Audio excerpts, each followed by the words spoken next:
네.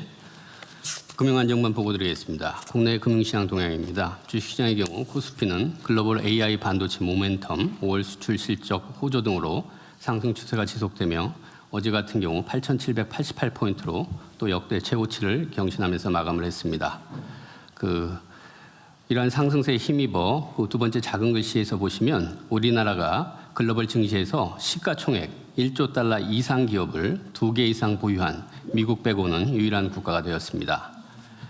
참고로 우리 기업들의 주주 환원 추이를 말씀드리면 첫 번째 자사주 소각의 경우 25년에는 21.4조 원을 소각했는데 금년에는 불과 4개월 만에 작년 실적의 2배에 맞먹는 42.3조 원이 소각이 됐습니다. 두 번째로 현금 배당액의 경우 24년 회계연도에는 47.9조 원이었는데 25년 회계연도에는 56조 원으로 17%가 증가되었습니다. 박스에서 보시는 국민참여형 국민성장펀드는 출시 5일 만에 전체 물량 6천억 원이 완판이 되었습니다.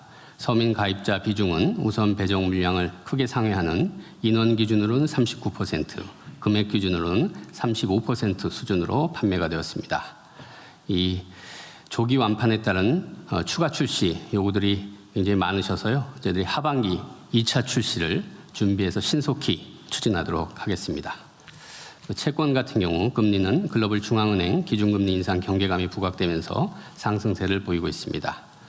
금융부문 대응 현황입니다. 민생 실물경제 지원을 위한 정책금융 지원 프로그램 9조 원이 집행되었으며 은행권 중심으로 피해기업 대상 30.3조 원이 지원되었습니다. 세 번째 동그라미 보시면 장기 과잉 채권 추심으로부터 취약 채무자를 보호하기 위해 매입 채권 추심업 제도를 종전의 등록제에서 허가제로 강화하는 방안을 지난주 포용적 금융 대전환 회의를 통해서 발표했습니다. 그리고 세도약기금 같은 경우 3월, 4월, 5월 중 장기 연체 채권 9,602억 원을 추가 매입해서 11.6만 명에 대해 추심을 추가적으로 중단했습니다. 작년 10월 출범한 이후에 지금 누적적으로 장기 연체 채권 9.1조 원, 75만 명분이 지금 매입이 완료가 되었습니다. 생산적 금융의 경우 무늬만 생산적 금융이 되지 않도록 금융권과 함께 실적 팩트북을 공개한다든지 조직인력 확충 및 KPI에 반영한다든지 내재와 체계화 노력을 지속하겠습니다. 금융시스템 안정을 위한 채권 자금시장 안정 프로그램 6.4조 원 원활히 집행되고 있습니다. 이상 보고 마치겠습니다. 네, 수고하셨고요. 여기 써져 있긴 한데 장기 연체 채무 청산하는 거 그거는 어쨌든 최대한 강력하게 지속적으로 해야 됩니다. 네. 그런데 이게 지금 각 금융기관들이나 뭐 추심업체 그다음에 뭐 대부업체 이렇게 지금 막 팔려가지고 가지고 있는 건 막 10몇 년씩 20몇 년씩 된 거 많잖아요. 네. 그거 어떻게 처리합니까? 네, 그거를 이미 매각된 거. 7년 이상 5천만 원 이하는 저희들이 다 뽑아봤습니다. 네. 그래서 얼마씩 갖고 있는지를 다 그 업권별로 파악을 했고요. 그래서 업권별이랑 하고 있는데 지금 사실 제일 진도가 안 나가는 범위 대부업체입니다. 말씀하신 대로 원래 채권자가 아니라 몇 번 걸쳐서 마지막 단계로 간 건데 여긴 자기들이 그걸 돈 주고 샀다 그러기 때문에 가격이라든지 이런 부분에 있어서 지금 잘 안 되는데 그게 시장에서 거래되는 금액이 지금 이제 마지막 단계 대부업체까지 간 경우에는 대개 원금의 1, 2% 선 아니에요? 실제 거래되는 그 가격이? 근데 이게 한 건 한 건이 아니라 한 건이 그러니까 묶어서 전체로. 네, 묶어서 하다 보면 저희들이 이제 이번에 7년 이상 장기 연체 채권 5%로 매입을 해주는 거거든요. 5%로. 5%면 상당히 꽤 비싸게 싸준 건데, 근데 지금 대부업체들이 가 있는 거는 되게 막 10년, 20년씩 막 넘은 거잖아요. 전에 넘겨놓은 거. 그걸 계속 연장을 해가지고 지금 이렇게 추심을 하고 있는데, 지금 이거 20년 뭐 심지어 한 30년 가까이 된 것도 있을 텐데, 그거 뭐 그렇게 괴롭혔는데도 못 갚고 있는 사람들이 신용불량 감소하면서 못 갚는 사람들이 지금 갚을 가능성이 거의 없잖아요. 그러니까 이제 원금의 1%, 2%로 거래되는 건데, 그거를 그 사람들도 살 때 싸게 샀는데 약간만 더 비싸게 주고 정부가 매입하려고 했는데 안 판다 그 말이에요? 네, 네. 그래서 지금 제일 중요한 게 상위 한 30개가 대부분을 차지하고 있는데 거기 15개는 저희들이 이제 참여하기로 해서 거기는 됐는데 나머지 15개 이 부분 같은 경우는 저희들이 다양한 방식을 통해서 더 그게 수십조 원 될 텐데요.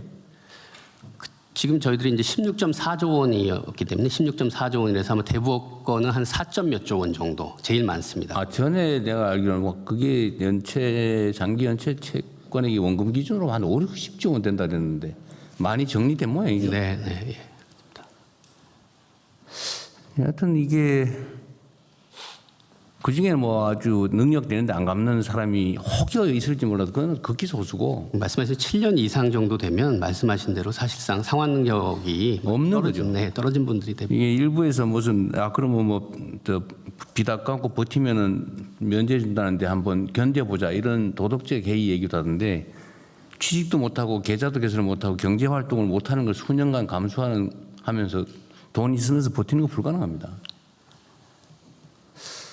그 대통령께서 말씀 주셔갖고 지금 특히 이제 은행권이라든지 제도권 금융 같은 경우는 5년 이상 특수 채권 같은 경우는 자기들이 이 7년이 안 됐는데도 소각하는 그런 움직임들도 있고요. 좀 분위기들이 조금 바뀌고 있습니다. 그러면은 저기 금융위 소관인지 아닌지 모르겠는데, 그러니까 이게 제가 그 하나 가지고 있는데 며칠 전에 그 기사를 보니까 일가족이 뭐 자살했다면서요.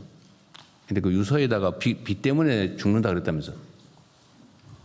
빚 때문에 죽을 정도면 사실 빚 못 갚을 사람이거든요. 가족들 끌어안고 죽을 정도면. 그러면 예를 들면 그런 거는 사실 그 파산 면책을 해줘야 되잖아요. 그리고 그런 정도면 사실 법원에 신청만 하면 다 파산 면책을 해주잖아요. 네. 근데 이 사람이 몰랐을 가능성이 많죠.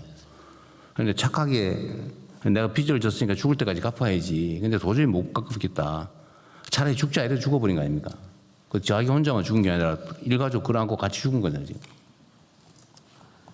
근데 이게 제도적으로는 사실 그런 경우에 파산 신청을 하든지 뭘 하면 채무 조정을 신청하든지 하면 다 정리해 줄 수도 있는데 죽을 지경이면 안 해줄 리가 없잖아요. 진짜 그야말로 죽을 지경이면. 근데 그 방치돼 있다는 얘기잖아요. 근데 지금 각 부처 중에서 이 문제 담당이 어디입니까? 그 개인 파산 회생 관리하는 데가? 네, 법적으로 사법적 절차는 법무부입니다. 그러니까 그 법원에서 개인 회생과 개인 파산을 다루고요. 뭐그 법률에서 업무는 그런데 네, 그 전 단계에서 관리 업무. 네, 그 전 단계에서 그 사적으로 조정하는 거, 금융기관 조정하는 거는 신용회복위원회라고 그래서요. 거기서 그건 사적으로 금융위 소관인. 네네 채무 조정 거기서 하고 있습니다. 그래서 거기도 매년 한 10만 명, 20만 명씩 하고 있고요. 개인 회생. 그건 금융기관이 채권자인 경우에만. 네. 예를 들면 개인한테 빚을 진 경우도 법원에서 파산하면 면책까지 해주잖아요, 대부분. 그렇습니다. 네. 진짜 능력이 없는 게 증명이 되면 있는 거 다 정리하고. 근데 이거를 지금 계속 일가족 집단 자살 얘기가 나오는데 이런 원시적인 사회가 어디 있습니까? 이거는 뭐 특별한 뭐 기구를 만들든지 뭐 조사를 하든지 해서라도 이거 좀 찾아내야 되는 거 아니에요? 빚 때문에 죽는다 이런 소리는 안 나오게. 왜 죽습니까? 죽기는. 그것도 자기만 죽는 것도 아니고 일가족이. 그 지금 내가 보니까 방치돼 있는 것 같네 보니까 이런 경우. 금융기관 채권, 장기 연체 채권은 어쨌든 체계적으로 관리를 하는데